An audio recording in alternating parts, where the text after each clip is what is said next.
us this opportunity to talk about mental health and diet. Now, as Rajendra left that whatever we are eating, the gut-brain axis is what is affecting our mind. So Ayurveda some 5,000 years ago mentioned the same thing, Jaisa Ann, Vaisa Man, meaning by whatever you are eating, that is going to create the thoughts in your mind. So this is a very ancient philosophy. Before I start what diet we should be eating, I will just very briefly tell about few things so that everybody knows what is Ayurveda. So Ayurveda is made by two words, Ayu, which means life, and Veda, which is knowledge. So it is the knowledge which helps us to live a very good, happy and balanced life. Ayurveda is based on the 5 elements. There is a lot to talk about, but because of the time constraint today, we will just focus on few things. So the 5 elements of nature, which we all know, ether, air, sun, water, earth. These 5 elements are present everywhere. When we take 2 elements, it forms what we say is the doshas in Ayurveda. Dosha is not a fault, it is the 3 fundamental blocks in Ayurveda, Kapha, Pitta and Vata. So the earth element and the water element makes Kapha dosha. The fire and the water element makes Pitta dosha, and the wind and the ether makes Vata dosha. What it actually means that all of us have all the 3 doshas. Every living thing has all 3 doshas, be it a plant, a fruit, a vegetable, a seed, animals and human beings as well. So when we say the element earth and water and it is making Kapha dosha, what it signifies is that people who have more of this Kapha dosha in them are the ones which have more earth element.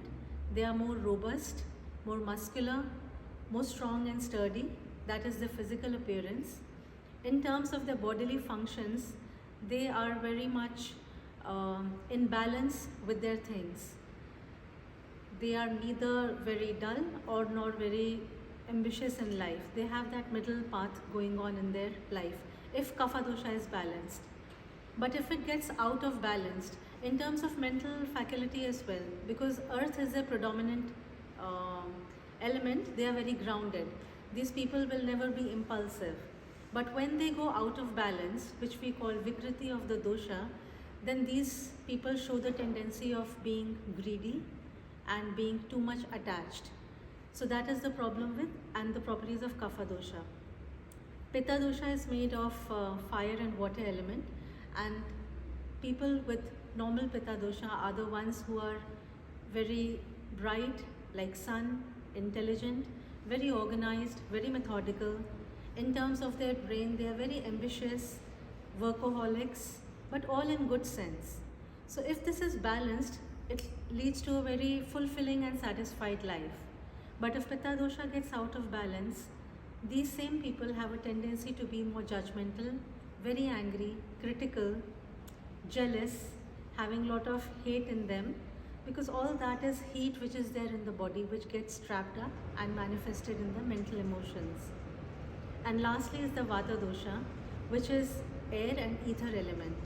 So these are the very thin people who are very restless, always moving. If they can move nothing, they will move their furniture around in their homes. So that is very natural for them.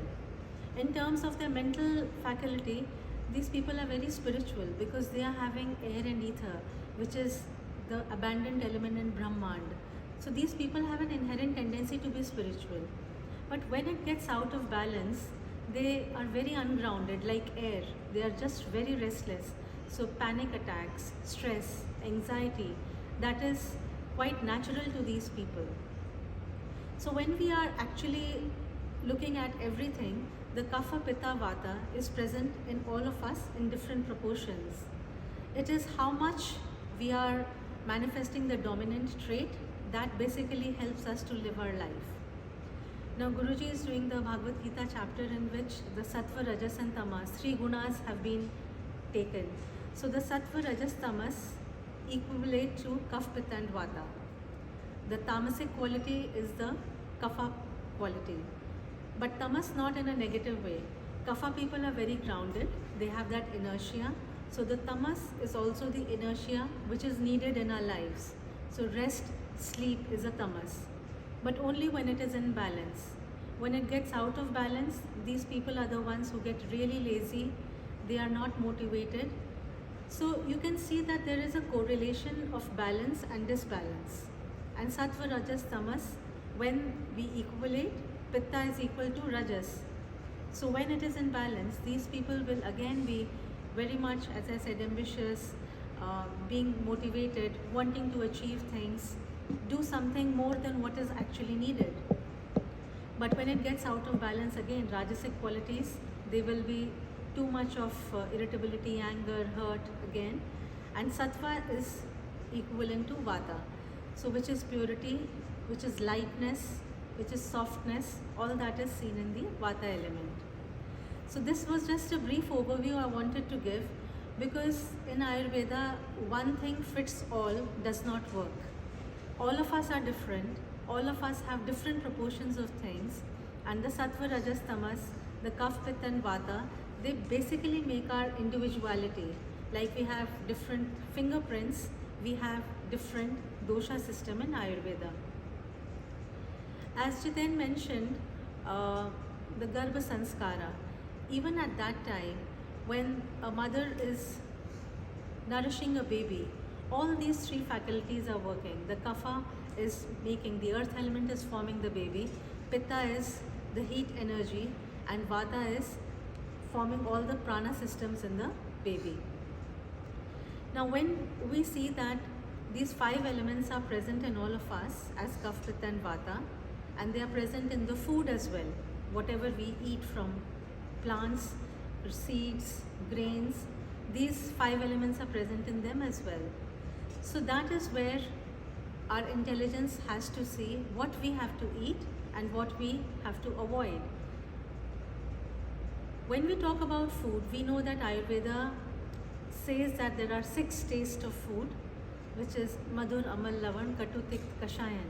Meaning Madhur is sweet, Amal is acidic, Lavan is salt, Katu is pungent, it's not bitter in Ayurveda, Tikt is bitter, and Kashayan is astringent. So Ayurveda says that all these 6 tastes should be incorporated. Then the second important concept comes of Agni in Ayurveda.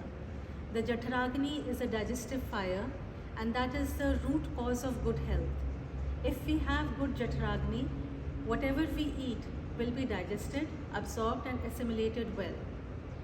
If the Jaఠragni is not good, then the food is not digested, the undigested food is absorbed, and then this undigested food circulates in the body and creates a lot of trouble.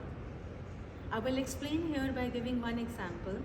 Say if a person has predominant kapha problems, which is, I told, earth and water. These people have a tendency to love sweets. So if a kapha person is eating sweets in normal amounts, he will be fine.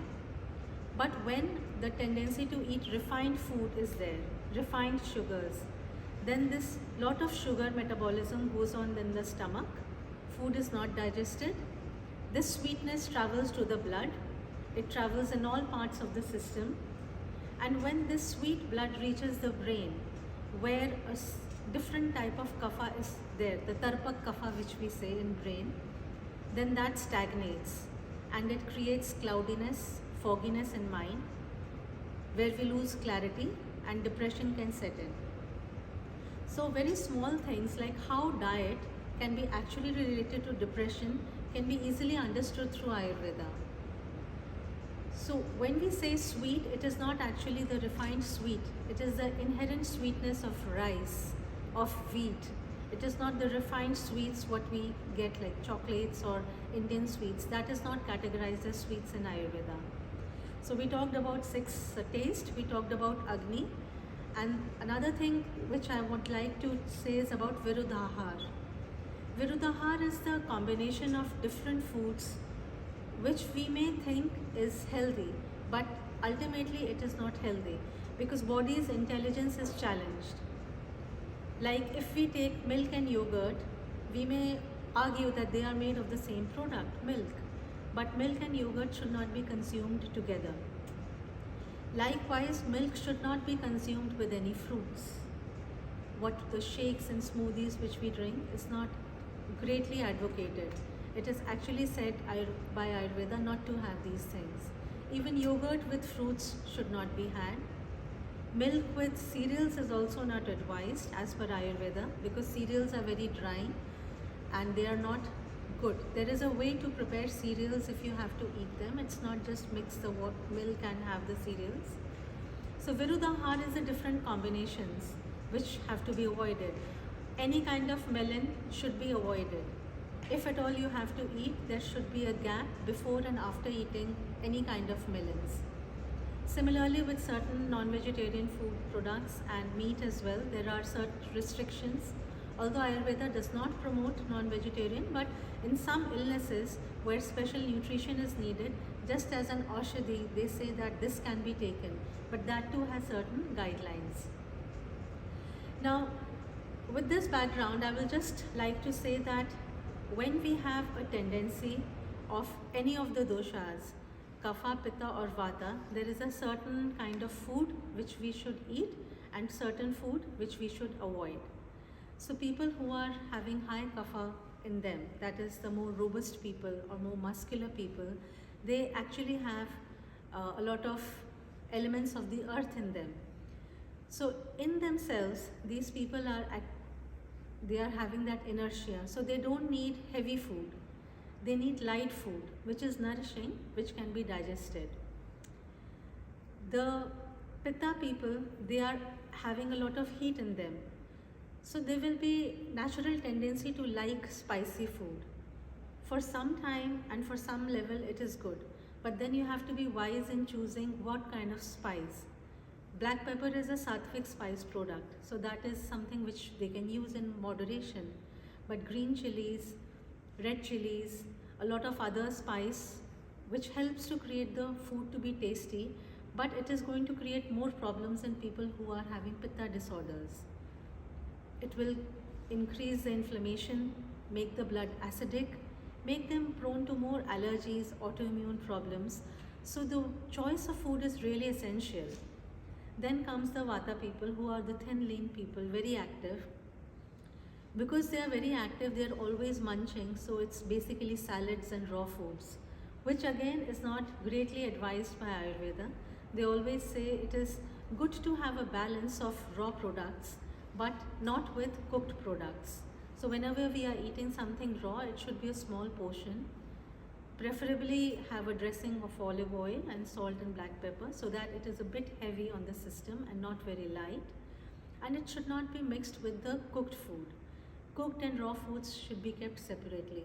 So that is also one thing which is advised by Vata.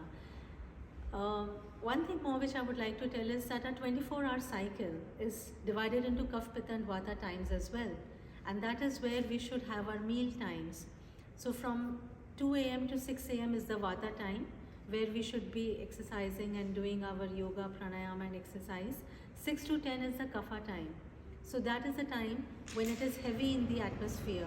And if we eat a heavy breakfast, it really makes us dull. So at this time, the breakfast should be nourishing and light. 10 to 2 is the Pitta time, time for the mind and the body to work. So that is the time when digestive fire is really high and strong. So a time advised to have good lunch. Then again, 2 to 6 is Vata time, so where we are doing a creative work. 6 to 10 Kapha time, where dinner is being served. So roughly before sunset, dinner should be eaten, but it should be light on the system. And again, 10 to 2 is the Pitta time. So this time, the body's intelligence will heal our bodies. So if we are eating late, all the intelligence of the body is going to digest and assimilate the food. But if the food has already been digested by 10 o'clock, this intelligence of body helps to heal the body and helps to treat the body. So sleep acts as a medicine at that time. So speaking, there can be much which can be spoken in terms of what we have to eat, how we have to eat. But because of the time restraint, I just wanted to give you a brief overview that one thing does not fit all. Ideally, what we should do is make a bland recipe in home, because each individual is of different Kapha Pitta Vata orientation. And when this food is there on the dining table, everybody should add things on their plate to make it suitable for themselves. If a Kapha person is eating that bland food, not bland but a basic food preparation, he can put some spices like warming spices like cinnamon, cloves, black pepper, especially in winter season, because Ritucharya and Dincharya is also very important in Ayurveda. If a Pitta person is having that food, to take out all the heat, they can put a handful of fresh coriander on it. That will help the food to balance on its heat. If a Vata person is having food, they can add ginger on it, black pepper. So that is more suitable for their needs. So we can make one sattvic meal, and every of the family members who are there, they can change the food according to their own needs. So with that, I would like to finish, and if there is any question we can take. But as I said, it is a very vast topic and something which we should all look into, because what we are eating is what we are putting in our body and mind. And being unaware of it will not help. We have to be aware, and that can be observed. When we eat a spicy food, that day the anger will definitely rise up.